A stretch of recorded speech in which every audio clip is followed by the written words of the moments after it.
Welcome to Horns of a Dilemma, podcast of the Texas National Security Review, which is a partnership between War on the Rocks and the University of Texas at Austin. My name is Carrie Anderson, production editor for the Texas National Security Review. The presentation that follows offers crucial insights into what it was like to be an American soldier fighting in Iraq. Paul Egger moderates this discussion with Kelly Eads and Daniel Morgan, authors of the book Black Hearts and Painted Guns, a battalion's journey into Iraq's triangle of death. So at this time, please welcome with me our authors Kelly Eads and Dan Morgan as they talk to us about their book, Black Hearts and Painted Guns, a battalion's journey into the Iraq's triangle of death. We still have a few more copies left over there on the table if you'd like to take one on your way out.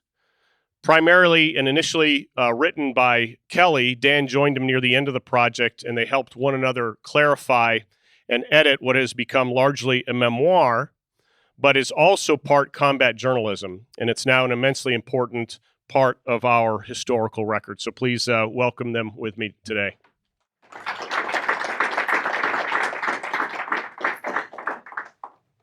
So again, thanks to you both. I know I've said that a couple times already today, but thanks to you both. One, for writing the book and taking the time to write the book, but then also to thank you for joining us today. So just sort of briefly, can each of you summarize your military careers, and then we'll jump into a little bit the substance of the book. Kelly, why don't we start with you? Mine's pretty short and sweet. I did about 7 years. Joined the military in 2003, right after high school. As an 11 Bravo, finished basic training and infantry training. Met these guys when they came back from Mosul right after their invasion. Trained, deployed in 05-06, which is the majority of what something this is going to be about. Did that deployment, came back, joined Recon Sniper Platoon, deployed again, came back and finished as a staff sergeant over the Scout Platoon, ETS. So it wasn't a whole lot. It was just a lot of trips back and forth in training, seemed like. Right. All right. Dan? I'm a retired infantry officer, retired as a colonel. I was a infantry ranger, airborne, all those kind of things. And then a little over 20 years, I was prior enlisted. Had a break in service while I was doing counter-narcotics stuff. Eventually found myself very fortunate to work in the Clinton administration as the executive to Barry McCaffrey, who was the drug czar at the time. And my last assignment was the Council on Foreign Relations in New York City. Was still competitive, but I was going back overseas, and my wife said, "We'll be here when you get back." And that was probably my 9th, 10th year of being over there, so it was time to hang him up, and I retired. And so I live here in this area. Our daughter's a second lieutenant, graduate of the Air Force Academy. No offense to the Army that I was in. And then our son is up at Southwestern University on a lacrosse scholarship. His little buddy back in the day at the War College is in here, wherever DJ is. I know he's in here somewhere, but so he's an ROTC cadet here. So, but thanks, I appreciate it, Paul. So a couple of questions, kind of warm up questions to begin with, and I'll pair two of them together. So one. Specifically to Kelly, what made you write the book? And then Dan, what made you decide to get significantly involved at the tail end to help kind of to shape it, add some of your perspectives, and then simultaneously, can you answer a little bit? One of the reasons another reason why I like the book is because it captures the experience of a PFC or a corporal, right, and a major, two ranks that we don't normally pair together, but you both do it so nicely, right? If we're stereotypical, and as most of us know, the military does not usually live up to stereotypes, but stereotypically, the private or specialist or corporal would be like, oh, those terrible people up at battalion staff, right? and then the stereotypical major is just so busy, they have too much to do to get involved with the life and work of a junior enlisted person. So maybe if you could answer those questions a little bit in as best you can, paired together. The book came about. It was just, I would say, like a family heirloom. I will never forget, we'd come back from some kind of operation of some sort. We'd be like, somebody around the trailer we were at or chow or someone would say, man, we gotta write about that. Someone's gotta write a book about that. And we laugh and then we do the next thing and come back like, someone's gotta write about that. And so it kind of started there. I know documentation started way back when. It was never me. But my dad, I met him over there in Baghdad as a civilian contractor. And so he wrote about that, but it was just for the family only. It was nothing beyond that. So my family said the same thing. You should put something together. So it started off as a family thing and then tapped into other friends, which is where I bumped into Dan. They're like, man, we should make that a book. I'm like, I'm not an author. I'm not anywhere qualified to write a book. But then I thought maybe something just to inspire the battalion. And it just one thing led to another. And then I ran into Dan, and he really helped clarify a lot of things, especially at his level. I mean, in answer to your question, Paul, to be honest, there's some of us are in here are retired military and so forth. Kelly asked me to, so I said yes. I said, okay. He's a soldier, was a soldier, is a soldier. We're friends now. Was a soldier of mine. He asked me to do something, so I just said yes. It was that simple. I'm not gonna lie. Then 24 hours later, I turned around to my wife. I'm like, oh my God, what did I just get myself into? And I had written a book before, and what Kelly had put down was very profound. And it mirrored my journal because I was the XO and the S3 that entire deployment. I had to wear both hats, and so he was an RTO at a certain period, and I could hear his frustration on the radio while in combat, and I might have been 500 yards away from him, or maybe 5,000 meters away from him. So we had a very strong connection then, and then we reconnected, and he asked for help, and I said yes, because that's what good soldiers do for each other. Great, good answer. So let's so we've got some people here who have read the book, but probably several who have not yet. So just to give them a little bit of a taste of it, if we can talk about the first couple of chapters maybe, and just to start out, even before we get to the book, sort of setting the scene for what was Iraq like in 2005, right before you arrived. Maybe Dan, that would have been something you would have been tuned into, having deployed already, and then as an operations officer, it was certainly your purview to understand that. Can you describe the state of security in Iraq in summer 2005? Real quick, in the invasion, I was a company commander and saw a lot of the initial IED attacks in Mosul up north, and so I knew Iraq from south to north. When we came back, it was this eerie feeling of like, oh my God, not again. But when I went through Mahmoudiya and the Fias where we were now located, and nobody else had been there except maybe a couple of us out of hundreds of people. And I was sent in my first deployment back down in Mahmoudiya, which made zero sense to me. We had already gone through it. I had to go back down there and set up some passage waypoints for 4th Infantry Division of tanks. And I was like, why are we doing that? We're a light infantry company. This makes zero sense. We got attacked and I took 17 casualties. 3 Silver Stars were awarded during that battle.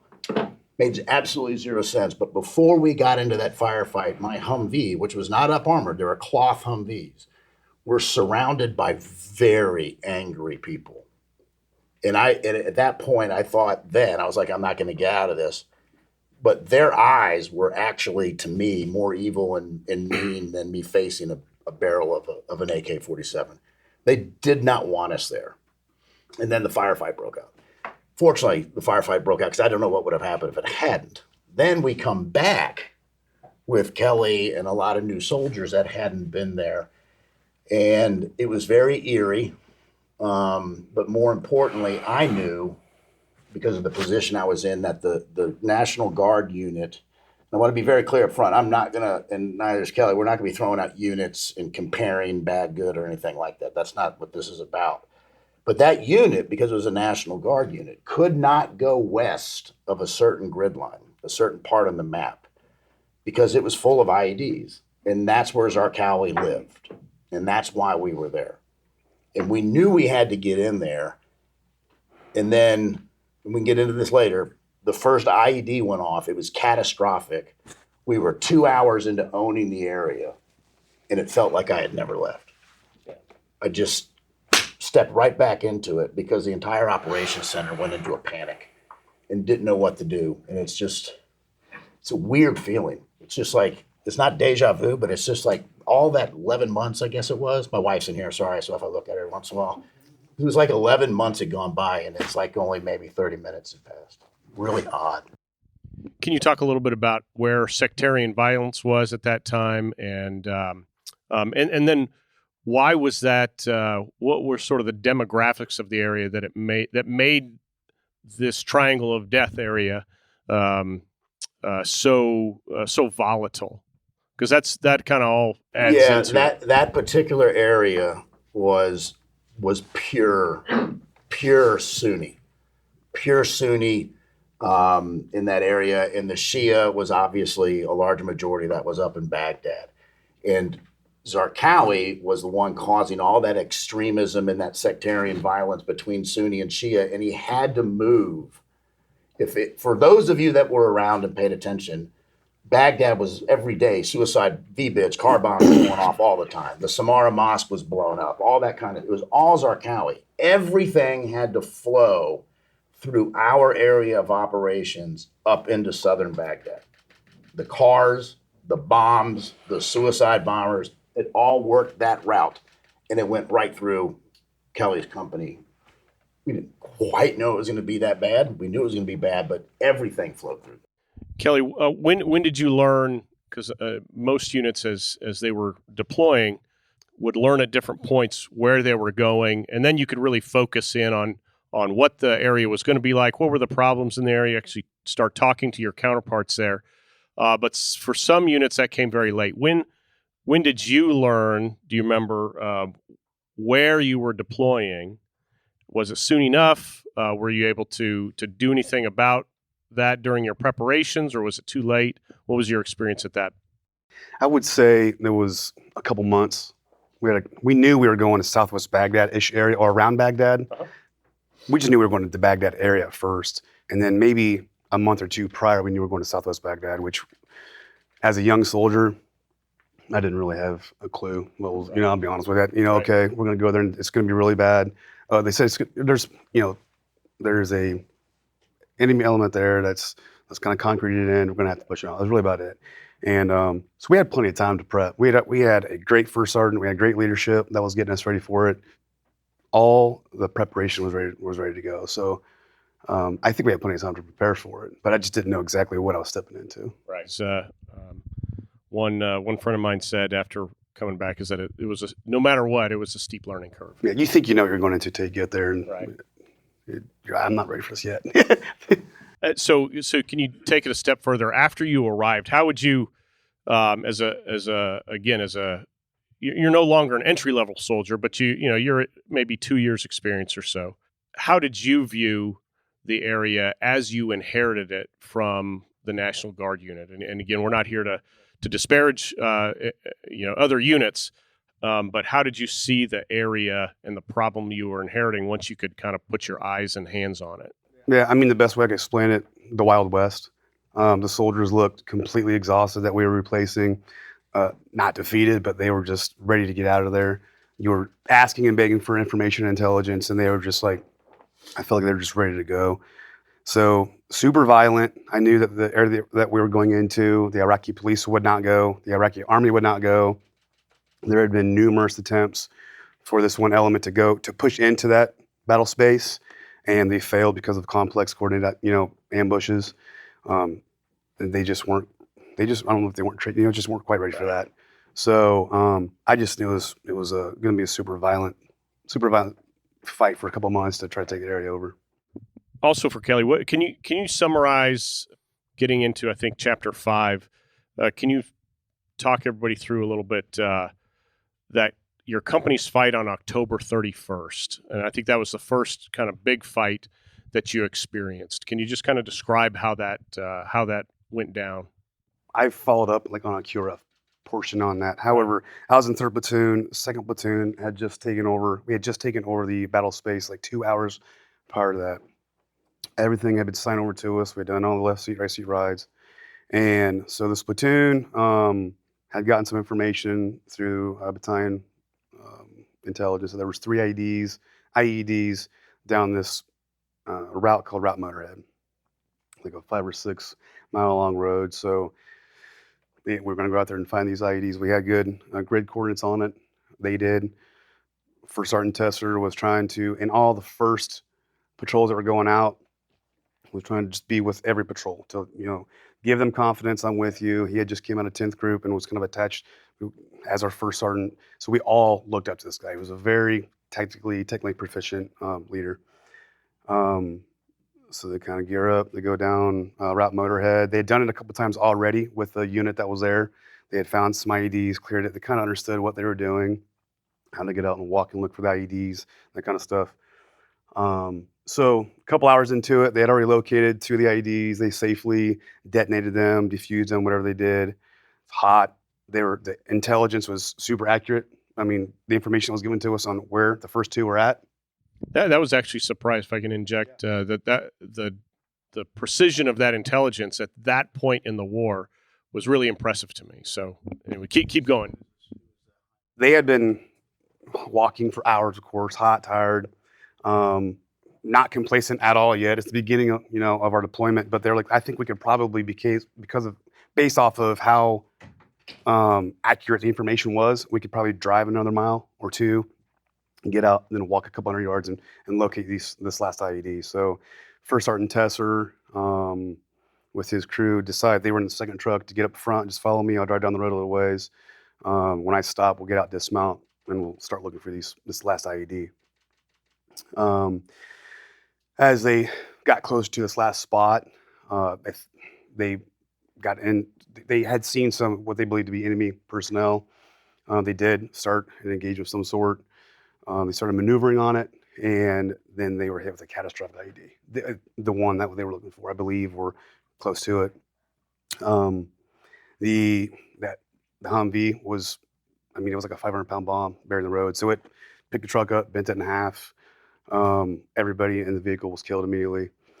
The guys behind, the only way they could explain it, seeing the first IED, they're like the hand of God coming up out of the ground. It's burning vehicle.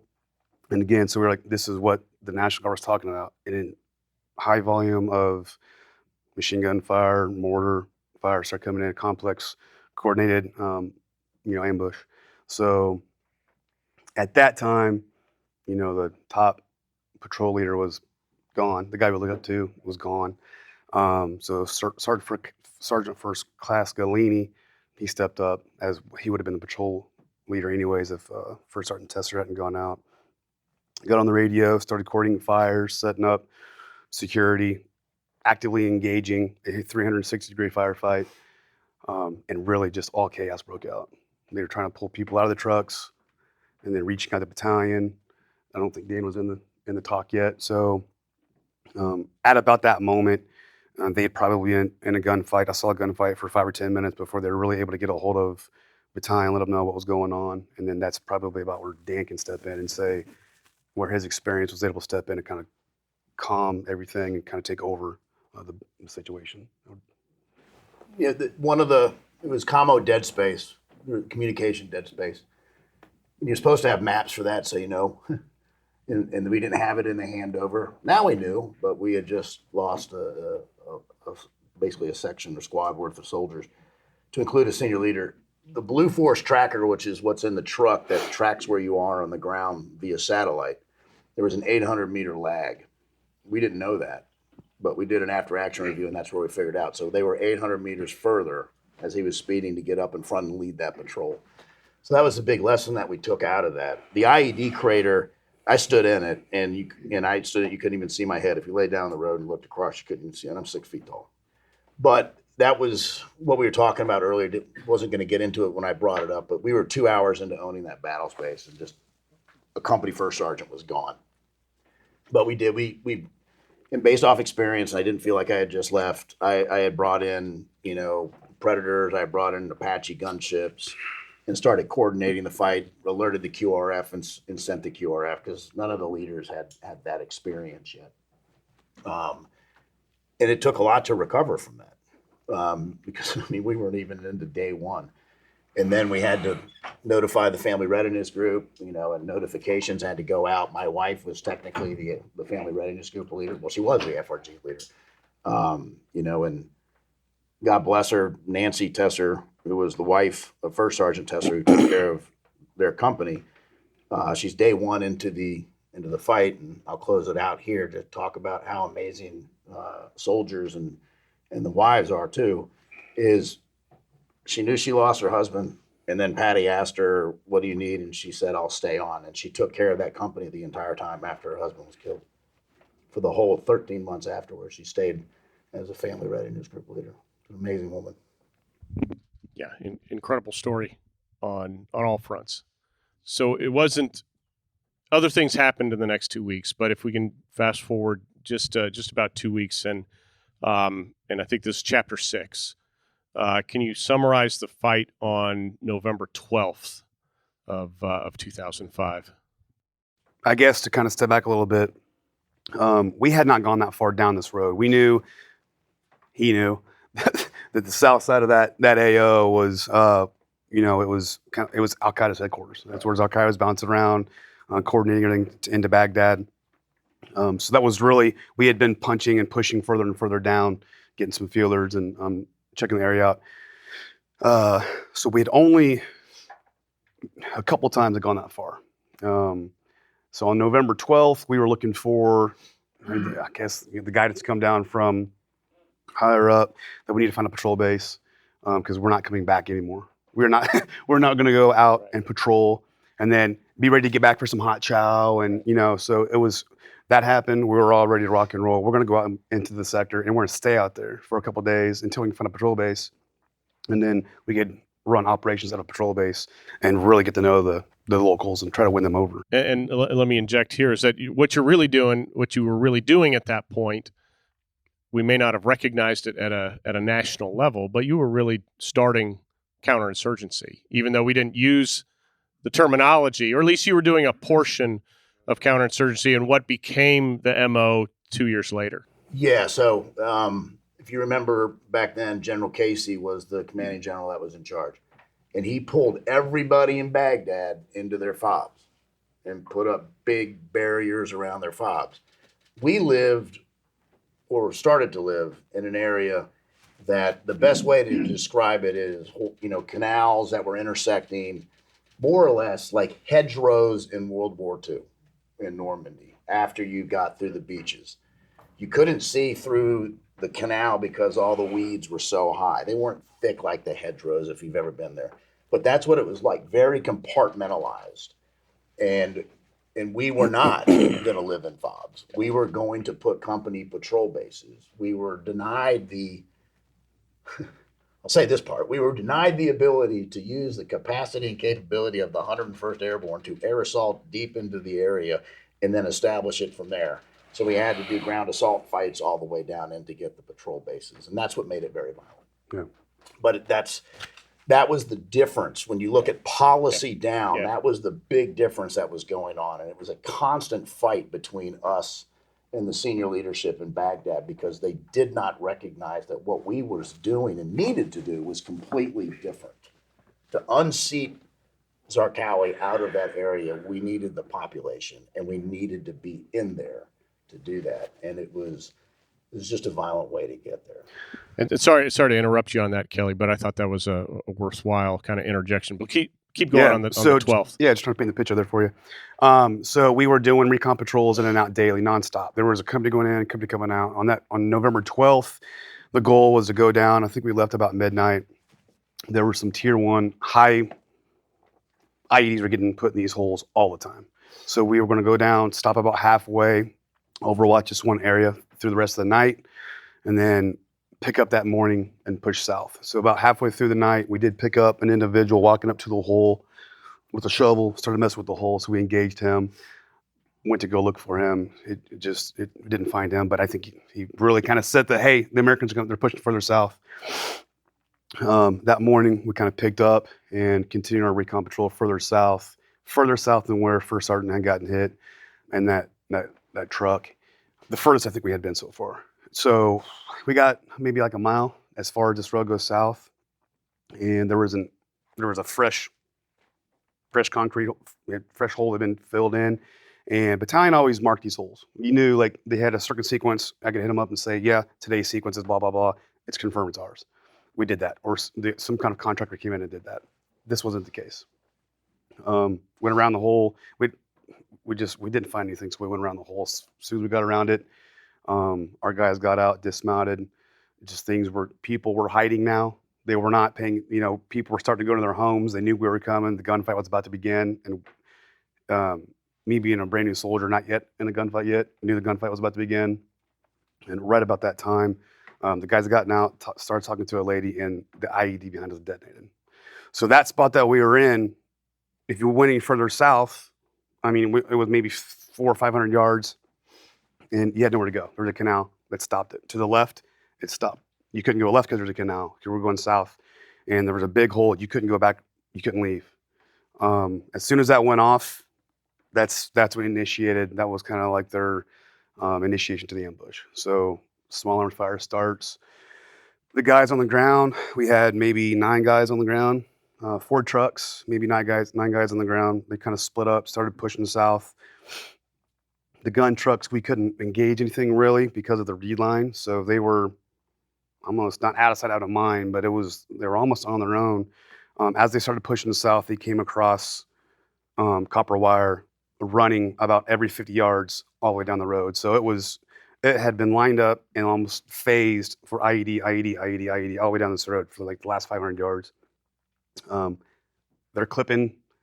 At the time they were like, "Don't do that," but they were they were running and cutting wires so that we wouldn't get hit while we're still sitting there in the trucks, and at the same time engaging guys that would have been to the west.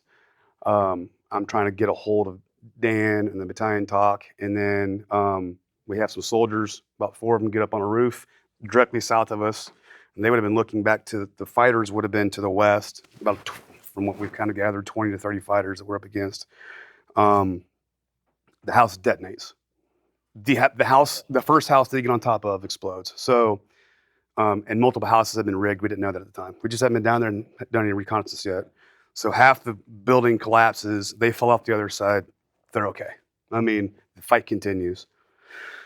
God, this is a long one.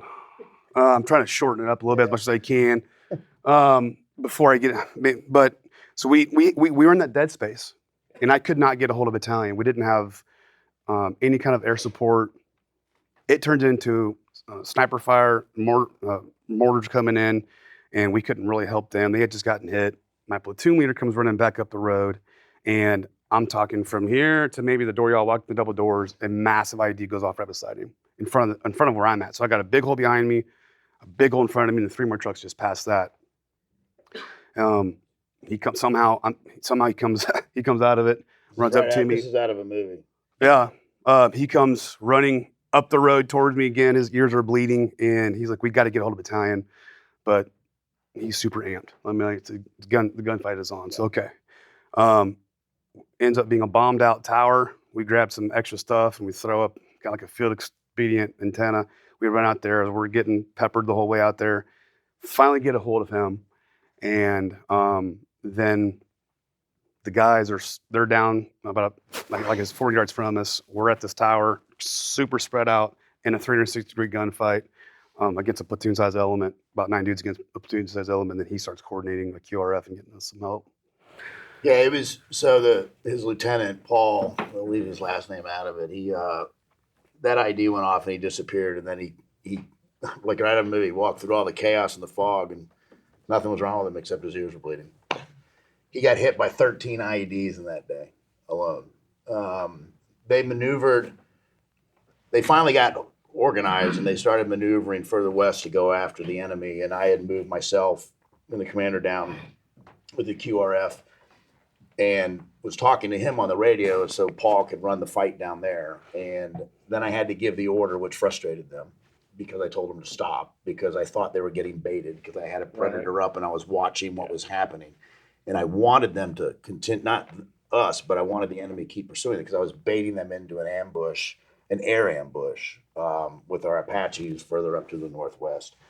but they were getting led into a baited ambush. They did that a lot. They would hit you, and then they would run farther off, and they would just let you keep running so they could hit you again. If you'll let me say one thing real quick. Yeah. So, we were actually engaging these guys, and we had broken, my PL and myself had linked up with our team. We had taken another house carefully on the roof, and we're actually engaging and hitting bad guys. So we wanted to grab intel. We want to grab whatever we could. Yeah, you want to take the fight to them, right? You want right. So we see these guys just right there, and we're winning. Now we have turned the tide for the most part. We'll get kind of, and then Dan's like, stop. They were very happy with that decision. But the problem was they were getting too far away from their supporting elements and so forth. And so the enemy came around. They had 2 bongo trucks, and then next thing you know, they came around the corner, and there was 2 Apaches there, and we just absolutely decimated them. And in the end of that battle was pitched. It went on for hours.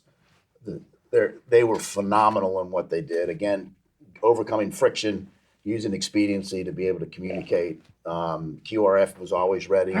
But then, there's more things that happened, but that eventually led to, there's more, not that day, but later on, standing in a house that was unoccupied, and it became the patrol base. Now we were in the area, and now we started gaining momentum and control of the area.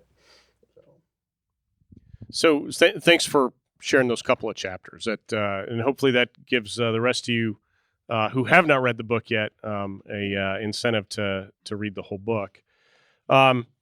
So maybe just a couple of reflections and comparison, and then we can turn it over to the audience for Q&A. Dan, why don't we start with you on this one? Can you, other than that fight during your first deployment down in Mahmudiyah, how would you describe the experience of war in this deployment to your most of the time that you spent up in Mosul? How was it different than the invasion and the occupation in around Mosul? I mean, Mosul, and I had a lot of casualties in Mosul too, and that's generally where that's when the fight started up in Mosul with the IEDs. It actually started with me and my platoon sergeant in Mosul when we were on a patrol together, and he was in a different truck, and his truck got blown up. It landed on my truck. I got to his truck, and he had legs were gone, and hand was gone, and part of his ear was gone. And we just a month earlier we were trying to figure out how we get tourniquets, because we didn't have tourniquets. The Velcro tourniquets, that we use now. And so we ordered 1-inch ratchet straps, and they showed up 24 hours prior. And we put 2 on everybody, and if he didn't have those 2 tourniquets on him, he would have died right in front of me. Because I wouldn't have been able to put anything on his legs. So it kind of started then, but it was Mosul was an urban environment, so it was always on. There was nothing. You didn't know what was around the corner. You didn't know what was on the rooftops. We got ambushed all the time with Molotov cocktails and improvised grenades on the rooftops, which is where we took most of our casualties. But being the executive officer and the S3 for this deployment, it was. I rarely slept, put it that way, and it was more strategic because we knew Zarqawi was down there, and we deliberately had a plan. And what Kelly was describing is his company was pushing basically due south, while I was, and the purpose of this was to deceive the enemy, because we were maneuvering 2 other companies to kind of envelop, around.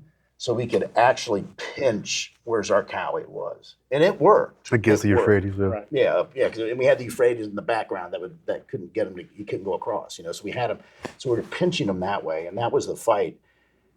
And the pressure for me was, whether I was on the operation with the company commander or the platoon leader, or whether I was in the assault post.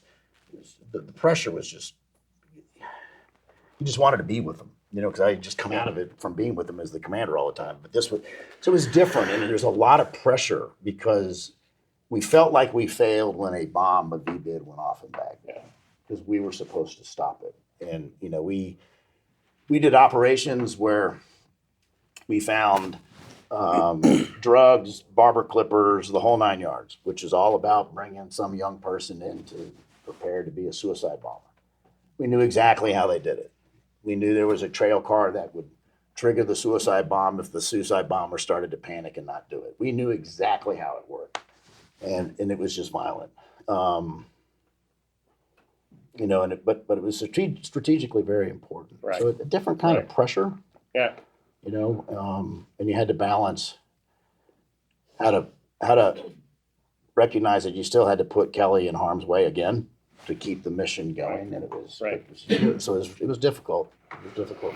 So, Kelly, you I think you highlight this pretty nicely in the book, but maybe you can tell us here in person how was this first deployment for you different from your second later, as things had started to, they weren't peaceful yet entirely, but they were getting there. So, can you kind of describe your kind of juxtapose those two experiences and what it was like compared to your second deployment? The first deployment, I'm a brand new soldier. I'm still learning first deployment and how to be a soldier. I think we talked about that earlier. But just the actual, how quickly the enemy's tactics changed. It was a constant battle of, today I'm hitting a pressure plate victim, operate IED. 3 weeks later, now I'm going through a laser beam, like a garage door laser beam, and I'm getting blown up. And then it's heat sensor type IED. Then it's a cell phone type. So you're like, what am I looking for? There's so much stuff out here that and you get really good at finding it. And we were. But we were trying to stop a bomb making cell. These guys were the elite terrorists making the bombs they were coming up with all the technology and then it's pushing out throughout the rest of the country. I mean, this is who we were trying to stop. So they're using all their tactics and experience out of Ramadi, out of Mosul, Ramadi, Fallujah, that all gotten pushed into this area that we're at now. And it's kind of like their last stand. So it just changed so much, so fast. And then the second deployment, I felt like I was playing, things slowed down. I had that combat experience. I had been through more training. I had learned a lot from the guys on my left and right and who had been deployed multiple times. It was slower. I was in straight south of Baghdad, about 30 miles and or so. And it was more of a Sunni extremists fighting Shia extremists. Right. So we were put right in the middle, like, we got to stop this. So you're like a referee, like, oh my God. And they weren't necessarily always targeting us. I mean, they were just fighting each other. You hear a gunfight, and I'm like, let's go. And it's like two, militias fighting each other, and they're like, which one are we going to pick? Which one are we going to chase? You know what I mean? So it was just a different type of battle space. We went after Al-Qaeda first. They were a smaller element that was operating in our battle space. So once we cleared Al-Qaeda out, then we pushed south to stop the Jaish al-Mahdi fighting and the Shia terrorists. So slower. It was a lot slower. It was a lot more violent, the first deployment, a lot faster paced and longer combat. 4, 5, 6 months worth of really intense. And then the first was maybe 2 or 3 months of just hard and heavy, and then it was just slow. Yeah. But it made you a better leader too. And it was, you think slower. You're not racing into things. You take your time to plan. So did you, by the end of that second deployment, did you feel like, whether you personally or your unit or just U.S. forces as a whole, did you feel like that had made a difference over the past few years, or how did you feel at the end of that? Yeah, I'm sorry, but when we went into southwest Baghdad, just south of Bayat again, I'm not sure if we explained well enough where we were operating at the first deployment. For me, that area was a no man's land. The Iraqi army, nobody would go there. Right. And then we started training the Iraqi army and the Iraqi police, and they started by the time we left, they were taking over patrol bases. They were trying to kind of take the fight back, but they were getting beat back hard too. We would leave them at their own sector, and then they'd just get ran through by the terror cells. They couldn't hold it. But my second deployment, only a year and a half later, we had the Iraqi army was doing a really good job of actually going toe to toe. They were more confident. I got put on a time-sensitive targeting team for all that area, and we were training kind of like their SWAT guys, and they were super confident. So you saw the confidence, you saw them take back the ground. By the time we were done, we had handed it all over to them. They were just as motivated to go get anybody than we were. So yeah, I saw it happen. I saw the handover, and I'm like, they're gonna be able to take care of those guys. And they did. They did a good job. Thank you for listening to this episode of Horns of a Dilemma. Do not forget to read the Texas National Security Review, which you can find at tnsr.org.